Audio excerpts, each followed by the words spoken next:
37 chairs sat empty at my wedding. 37. They were arranged in neat white rows under the oak trees behind a small chapel in Gulfport, Mississippi. White ribbons moved in the wind. The aisle runner lifted at the corners. Somewhere behind me, a violinist kept playing because professionals know how to continue when a room begins to break. My husband, Daniel Hayes, stood beside me in a dark suit with his Marine Corps pin on his lapel. He did not look at the empty chairs. He looked at me. That was how I survived the first 10 minutes. Because if I had looked too long at the places where my parents, my sister, my cousins, my aunt, my uncle, and half my childhood were supposed to be sitting, I might have turned around and walked back into the dressing room. My mother had texted me 90 minutes before the ceremony. "Sweetheart, we are so sorry. Tiffany's engagement dinner became more important than expected. You understand, right? You're always the strong one. My name is Rachel Monroe. I am 39 years old. A retired Air Force logistics officer. A woman who had spent years moving aircraft parts, medical supplies, and emergency equipment across oceans while people back home called me dependable, practical, and easy. Easy meant I did not ask for much. Dependable meant they could take more than they gave. Strong meant they did not have to show up. My younger sister, Tiffany, had gotten engaged to Bryce Caldwell, a real estate developer from Mobile who wore tailored linen jackets, talked about waterfront investments, and used the word legacy every time he wanted people to stop asking questions. Their engagement dinner was scheduled the same evening as my wedding. I had sent save the date 6 months earlier, invitations 3 months earlier, and a final itinerary the week before. But Bryce's family had flown in from Atlanta, and Tiffany needed to make the right impression. That was what my father said when I called him from the bridal suite, still wearing curl pins in my hair. "Rachel, be reasonable," he said. "Tiffany's situation is delicate. Bryce's parents are important people. And I'm getting married." "Yes, but Daniel will understand. He seems like a practical man." He had been standing in the doorway with his hands in his pockets, watching my face change while my father explained why my wedding could wait inside their priorities. My father lowered his voice. "You've always been able to stand on your own 2 feet. Tiffany needs us tonight." A woman who had flown home from deployments to fix family emergencies, pay late bills, arrange hospital appointments, replace broken appliances, and calm everyone down when Tiffany's life caught fire again. I said, "Dad, there are 37 seats reserved for our family. Don't count chairs, Rachel. Count blessings." Then he hung up. For a while, I could not move. Daniel crossed the room and took the phone from my hand. He only said, "They call you when something is broken," because the truth had already entered the room. My mother called when Tiffany overdrew her account. My father called when he needed someone to review insurance paperwork. Tiffany called when her car was repossessed, when her rent was late, when she needed a plane ticket, when she needed me to just cover it until Friday. I was not their daughter. I was their emergency contact. I remembered every time I had told myself not to be disappointed. At 23, when I came home from my first overseas deployment and my parents forgot the date because Tiffany had broken up with a boyfriend. At 28, when I mailed my father money for a medical deductible, and he thanked me by saying, "You're lucky you don't have children yet, so you can help." At 34, when Tiffany cried on my couch after another crisis and my mother told me, "Please don't lecture her. She needs comfort, not judgment." Nobody ever asked what I needed. They asked if I could drive, if I could pay, if I could calm someone down. If I could be the adult in a room where older people had decided adulthood was optional, that was the inheritance I carried into my wedding day. Not jewelry, not a family blessing, a habit of being useful until I disappeared behind the usefulness. Daniel touched my shoulder. "I'm here." That was all. And it was enough to walk down the aisle. Daniel did not ask me to smile for pictures right away. He told the photographer to wait. Then he led me behind the chapel, where the oak trees hid us from the guests, and handed me a bottle of water. "You do not have to perform happiness for anyone," he said. I stared at the gravel under my shoes. "I feel stupid." "You were abandoned. That is not stupidity. I should have known." "No," he said. "They should have come." The simplicity of that sentence hurt, because it removed the puzzle. For years, I had treated my family like a system I could repair if I just found the right part. More patience, more money, more understanding, fewer needs of my own. Daniel looked at me and refused to call a broken thing complicated. "They should have come." That was all. The ceremony was small because half my guest list had chosen another room in another city. Daniel's friends came. Veterans from the Gulf Coast Outreach Center came. A woman named Marilyn Brooks came with her husband, who moved slowly with a cane after losing part of his leg years earlier. I knew Marilyn because I had paid for her travel to treatment appointments for almost 3 years after she confided that gas money was the difference between therapy and groceries. I had never told my family. I had never told Daniel until she hugged me at the reception and whispered, "You got me through the worst years." That was the strange thing about my wedding. The people who came were not the people who had known me longest. They were the people who knew what I had done when no one was looking. At the reception, Daniel danced with me under string lights while the empty family tables remained at the edge of the tent like a second ceremony. 3 days later, my mother called. Not to apologize properly, to explain. "Tiffany was devastated that you took it so personally," she said. I sat at Daniel's kitchen table, still surrounded by wedding cards. "She skipped my wedding. She had obligations. So did you." My mother exhaled. "You know how your sister is. She needs support. And I don't?" Then she said the sentence that made something inside me finally settle. "You have Daniel now," as if a husband canceled a mother's duty. As if love were a budget transfer. I said, "Mom, did you use my emergency savings?" My emergency savings account had been opened when I deployed the first time. My mother's name was still listed from years ago, when I was young enough to believe family access meant safety. $15,000 was missing. "Tell me where it went," I said. "You always act like money matters more than family. Where did it go?"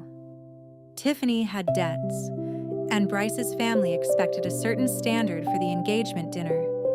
We could not let her look unstable. I closed my eyes. My deployment money, my emergency fund, the money I saved while sleeping in metal housing units overseas, eating fast meals between transport schedules, missing birthdays, missing holidays, missing my own life, used for Tiffany's champagne dinner. "Mom," I said, "you didn't steal my money.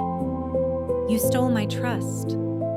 The bank statement stayed open on my laptop for nearly an hour. I kept refreshing it, as if a different version of my life might load. Maybe the numbers would return. Maybe I had misread the dates. Maybe there was some explanation that did not require me to accept that my mother had walked into a bank and treated my years of sacrifice like a family drawer full of spare change. The withdrawals were labeled cleanly. No drama. No moral weight. Just numbers moved from one place to another. That is how betrayal often looks in paperwork. Ordinary. Processed. I removed her from the account that afternoon. My father called within the hour. You embarrassed your mother at the bank. She took $15,000 from me. She borrowed it. Without asking. She knew you'd say no. That is what stealing means. His voice hardened. You have always been dramatic when Tiffany needs help. Even theft became my failure if Tiffany needed something. Dad, I paid for her rent twice last year. No, I said. Family asks. Users take. Then he said, Bryce is going to provide Tiffany a better future. We made a choice based on what mattered most. They had skipped my wedding and stolen my money because Tiffany's future looked shinier. Bryce had a company called Caldwell Coastal Development and a smile that made my mother sit up straighter.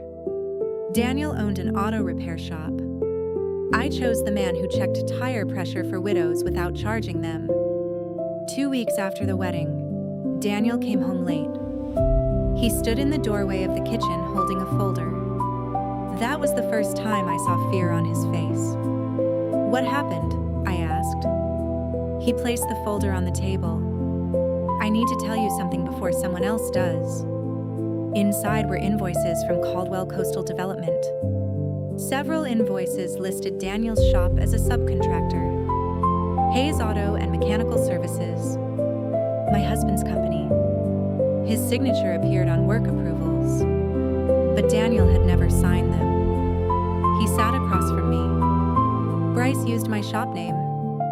For what? To bill for repairs he didn't do, or did badly, on veterans' homes. The room seemed to tilt. Daniel continued. I found out 4 months ago when a Vietnam vet came into the shop asking why our crew never came back to fix his generator hookup.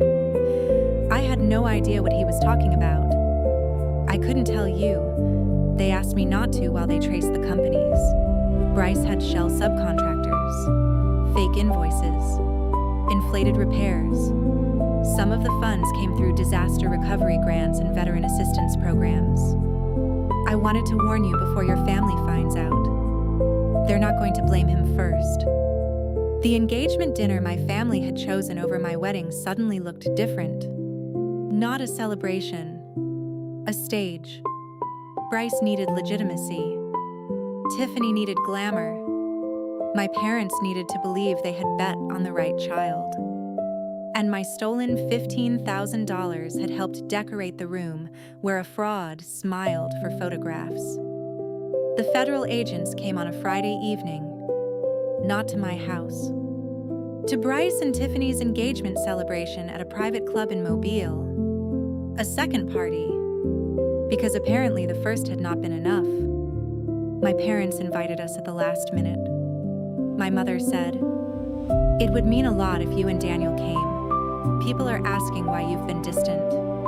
People, not her. Daniel wore a gray suit. My mother greeted us near the entrance with a smile too bright to be real. "Rachel," she said, kissing the air beside my cheek. "Please be kind tonight." "I usually am." Her eyes flicked to Daniel. "And no awkward conversations." Daniel smiled politely. "Ma'am, I fix engines. Awkward conversations are above my pay grade. Please don't make this weird." That word, weird. In my family, calling something weird meant refusing to name what was wrong. A stolen bank withdrawal was weird. Empty wedding chairs were weird. A sister asking for accountability was weird. Bryce approached with his perfect teeth and warm handshake. "Rachel, Daniel, glad you could make it." Daniel shook his hand. Nothing in his face changed. That was one of the reasons investigators had trusted him. He could stand 3 feet from a man who forged his name and still looked like a mechanic thinking about brake pads.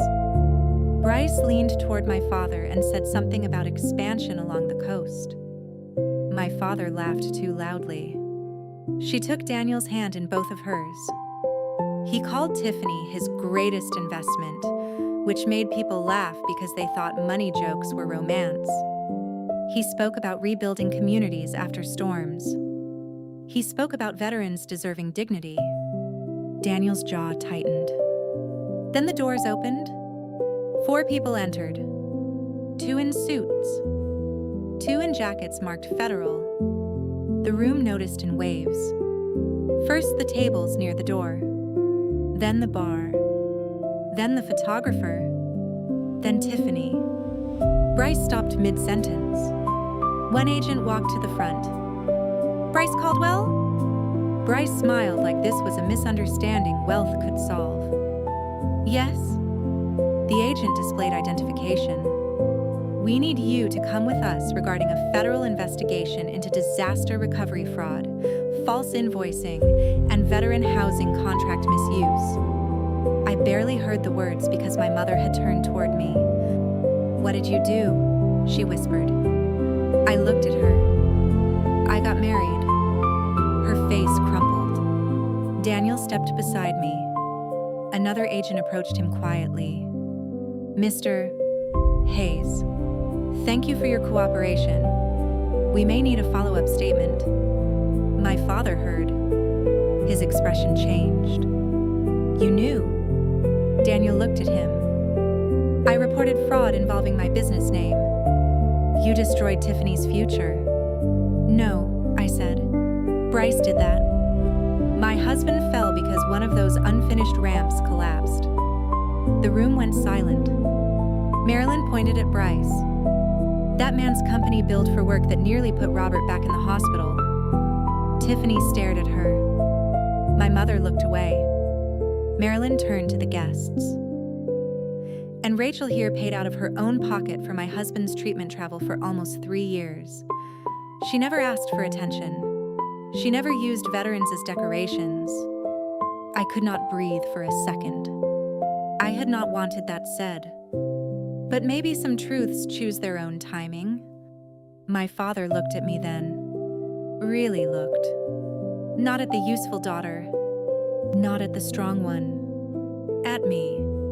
For the first time in years, I saw shame trying to enter him. It did not get far. Pride blocked the door. Bryce was escorted out. Tiffany collapsed into a chair. The party dissolved into whispers, phone screens, and people suddenly remembering other places they needed to be. "We didn't know," she said. "You didn't want to know. That's unfair." No. Unfair was 37 empty chairs at my wedding. Unfair was $15,000 missing from my emergency fund. Unfair was deciding my pain was acceptable because Tiffany's embarrassment was louder. My father came into the hallway, pale and older than he had looked an hour before. "Rachel," he said, "we made mistakes." I nodded. "Yes. We were trying to help your sister. You used me to do it." His shoulders sagged. "I'll repay the money." "Yes," I said. "You will." He blinked. I continued. "In writing, with dates, and neither of you will have access to any account, document, emergency fund, spare key, medical contact, or decision of mine again." 6 months later, Bryce accepted a plea agreement. Tiffany did not marry Bryce. Tiffany, being admired is not the same thing as being kind. You chose the first every time. Her mouth tightened. "You think you're better than me?" "No. I think I'm tired of paying admission to a family that never saved me a seat."